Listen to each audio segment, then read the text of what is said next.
The next thing you're going to hear, I'm not going to talk about rules of the road, obviously, because we've got the guy who created the whole thing speaking later, and he does a brilliant job.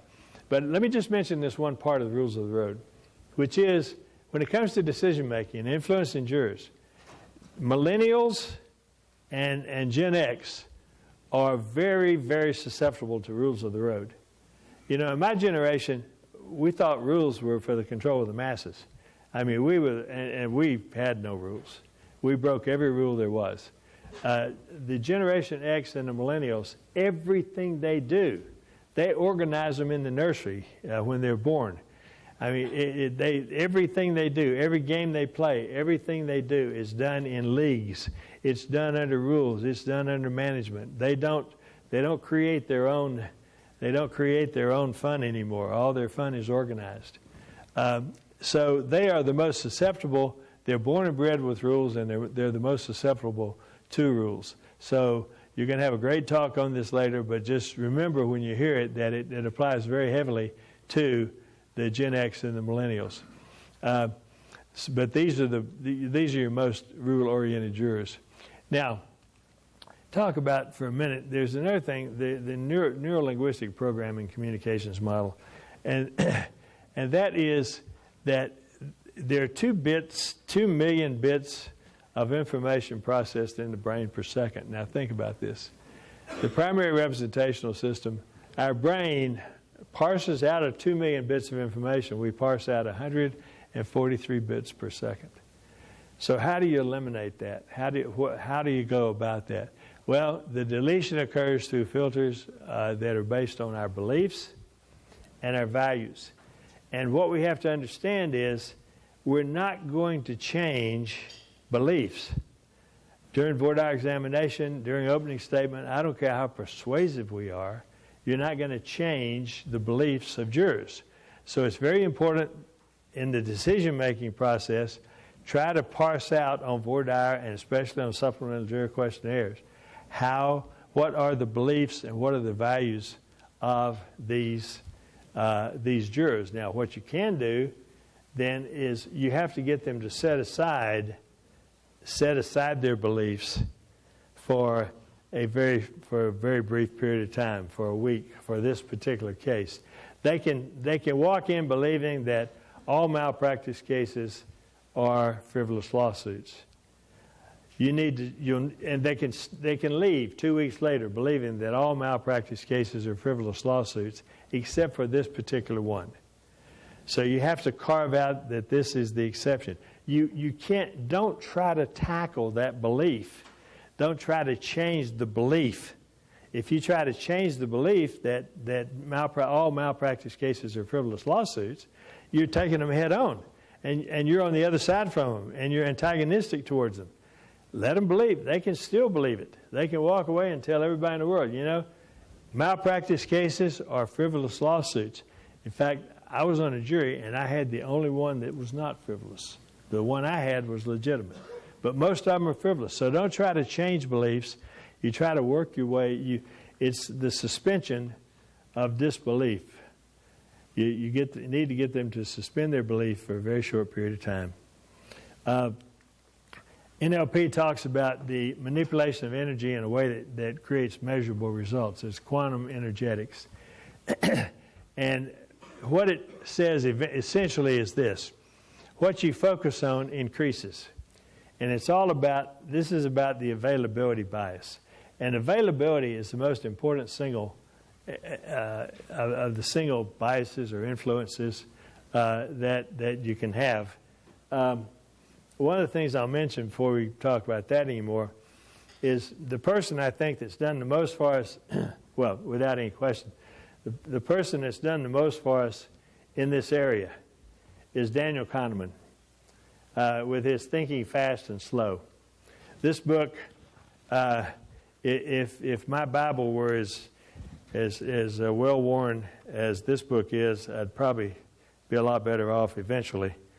But I mean, I've been through this book so many times, but he has an entire chapter in here just on availability.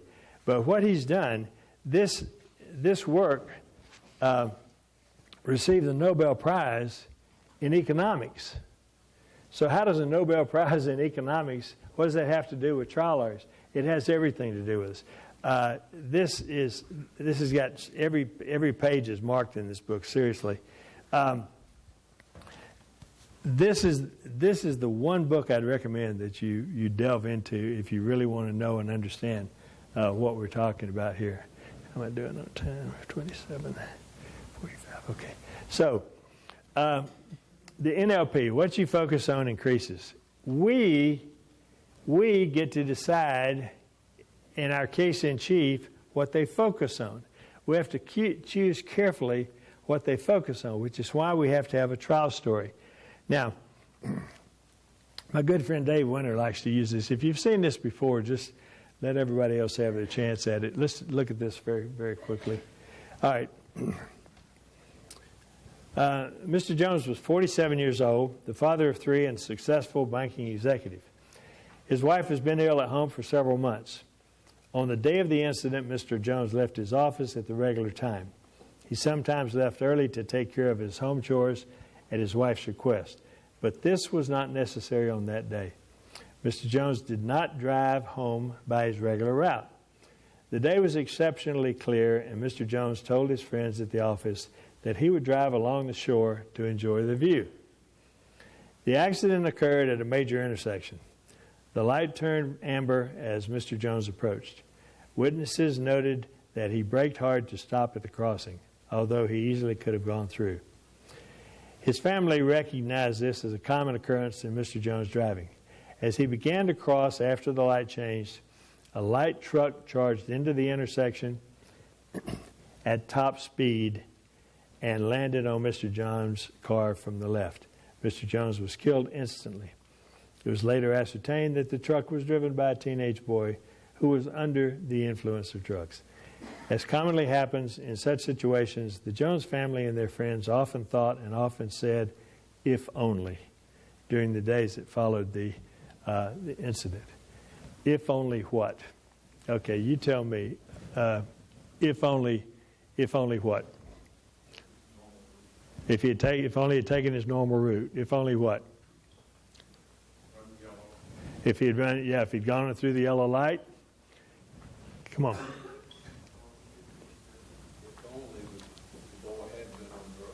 Yep. If only the boy hadn't been on drugs. What else?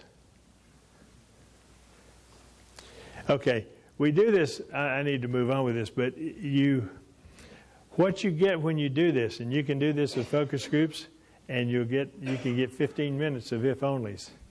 And the if-onlys will always be, even among a group of lawyers, the if-onlys will always be, if only he had taken a different route, if only he had stopped, if he'd gone through the yellow light, if only. But the if-onlys will always involve, if only Mr. Jones had done something different. And then you'll eventually get to, if only the boy had changed, if only the boy had done something different. And that's because the way this is phrased, it talks all about all the things that you're telling the story of all the things Mr. Jones did. And so when they start thinking, well, what could have changed the outcome? They start thinking about, well, what could Mr. Jones have done differently that would have changed the outcome? That's not the way to tell the story. If you want to know what could have changed the outcome, you rewrite this whole thing and talk all about the teenage boy and his driving and his drugs. And that's how you tell the story. The story is told focusing on the actions of the young man, not the actions of Mr. Jones. So that's what I mean when we say we get to choose the focus. This is what's known as I call it the spotlight theory. But this is what Kahneman talks so much about. The jury will focus in deliberation where the spotlight was placed during trial. So what you focus on increases. Where your thought goes, your energy goes. So it's in other words, we take the thoughts, we take our own thoughts, and we extend our own thoughts. Jurors don't just sit there and listen to us and stack what we say one on top of the other. Once we give them a starting point, then their energy moves them in that direction. Now, for this reason, it's a very important, this is a very important point about the unconscious mind appeal. And I'll come back to this when we talk about unconscious mind. But you have to tell your story in positive terms, because the unconscious mind does not comprehend negatives. So this is why we don't tell our story in terms of what the doctor did not do. We don't tell it in terms of what the doctor failed to do or what the driver failed to do. You always tell your story in terms of positive. I'll get back to that in a minute. The representational systems are the auditory, the sight, and sensation, the kinesthetic feeling. Creating likability and rapport, the matching, mirroring, and pacing.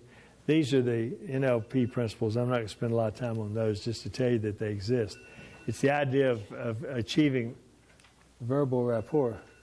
It must be, oh, it's an alarm. Yeah, okay. I do have my, I don't have my, that's an alarm saying it's time to shut up. Did you hear my notes about cell phones? Yeah. Okay, so how much time do I have? 5? 7. Okay, good. Okay, so I'll go over this with you. It's obvious, but we know now. In communicating, the delivery of our message is 8% verbal. That's the words that we use, 8% of the persuasive process. The vocal is 37% of the persuasive process, and the nonverbal communication is 55%. So in that decision-making process, the jurors are watching everything that goes on in the courtroom at all times. And this is what I'm talking about people that are linked to you. If they're sitting back, they could be sitting back in the audience, back on the other side of the bar, but if the jury relates them to your case and they see adverse or shocked reactions to testimony or something of that nature, they can describe it to you, so you have to be extremely careful about it.